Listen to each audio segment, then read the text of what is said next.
Today I would like to introduce you to Horace Mann, an educational reformer. Horace was born May 4th, 1796 in Franklin, Massachusetts, to his mother and father, Thomas and Rebecca Mann. He grew up Orthodox Catholic, but later converted to Unitarianism, which made up a lot of the policies that he ended up enacting. He only had several weeks of schooling over 9 years, but after his father died, he taught his sister school, and he was able to attend Barrett School, where he learned how to read and write more properly.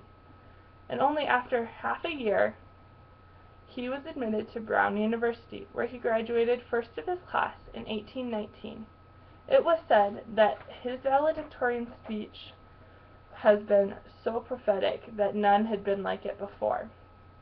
And this is one of the reasons that the president decided to make him an instructor at the university just following his graduation. He was then married to the university president's daughter, Charlotte, in 1831. He then continued his education by attending Judge Tapping Reed's law school. And during this time, he lost his first wife, Charlotte. But then he was married to Mary Peabody in 1843 in her sister's bookstore, where he had met many influential people in his life, including William Ellery Channing, Ralph Waldo Emerson, Margaret Fuller, Nathaniel Hawthorne, and Henry David Thoreau. For their honeymoon, they decided to go to London, where his goal was to meet Charles Dickens. So on their trip, he did meet Charles Dickens, who took them on a tour where the squalor was far worse than anything Mann had seen in America.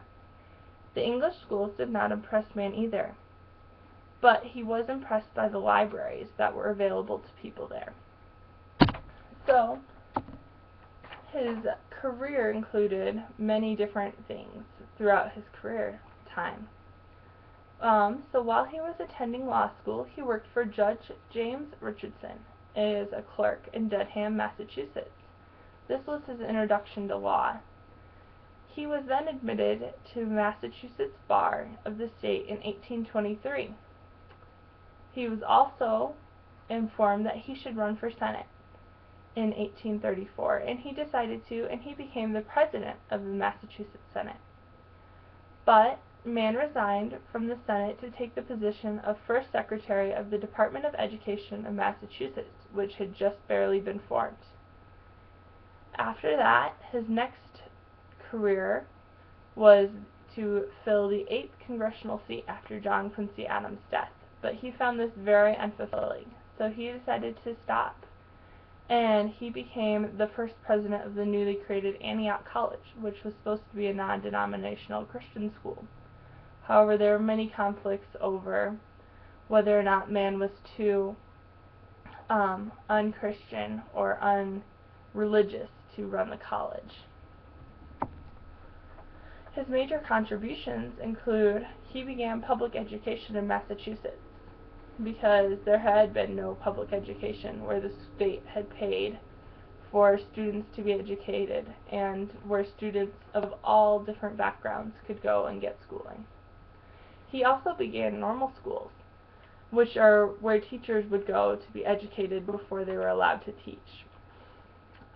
He wrote many annual reports about the condition of education, which were very influential in trying to institute all of these reforms. He suggested that teachers periodically get together to share ideas. He also worked to equalize schools throughout the state. He did this by getting funding and providing libraries to all the different schools of the state. He also made it so that there were few religious aspects of school, so that those of different religions would not feel persecuted or left out.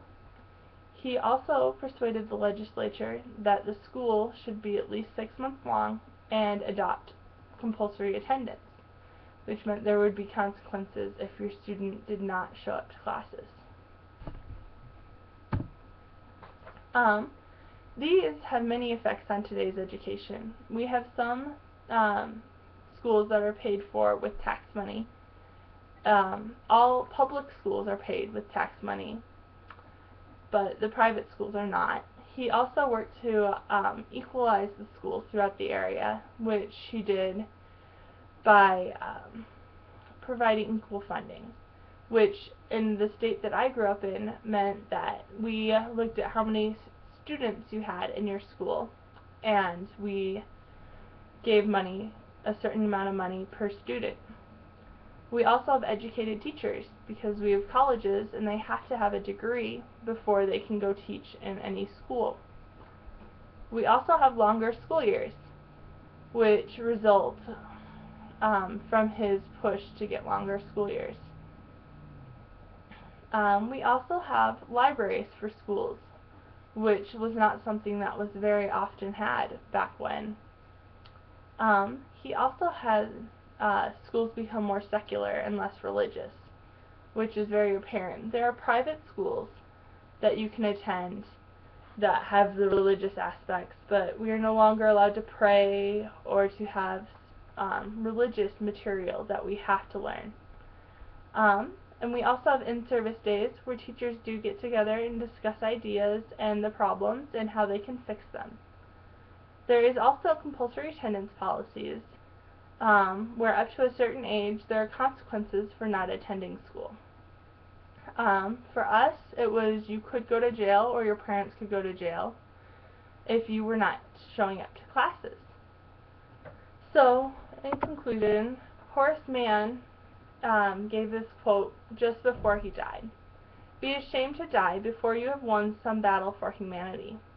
I feel that Horace Mann's educational battles that he won were his battle for humanity. We each should find our own, and we can act on them, and we want to make sure that we cannot be ashamed of what we have done in our life.